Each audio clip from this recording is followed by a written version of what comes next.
How shall I present Khumm Ghadeer, the day which the Prophet made clear? His successor would be Ali ibn Abi Talib. Yes, Ali would be the next Amir.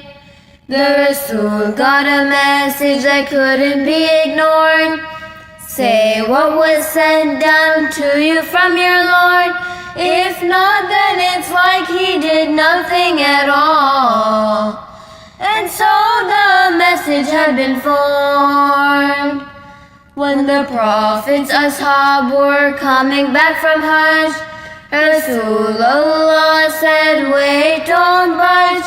On the scourging stand stood thousands of Hajis. No, they couldn't forget or misjudge. The Rasul said, Man kunto Mawla. He then said, Fahaza Ali al-Mawla, which means whomsoever I am the Mawla of. Ali is also their Mawla. When the Prophet raised my Mawla's hand, an ayat was sent by Allah's command.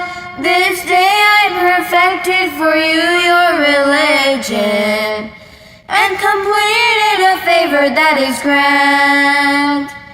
Rasul left behind two things that are great. Those two were Quran and Ahlul Bayt, until they both meet by the grand hall they Kauthar. The two shall never separate. Ali's qualified, he's appointed by Allah. He's even the dot in the ba of Bismillah, which means he's the Holy Quran and expansion. He's more than the whole tafsir. This is why he's our Amir. Oh Shias, let's celebrate and cheer.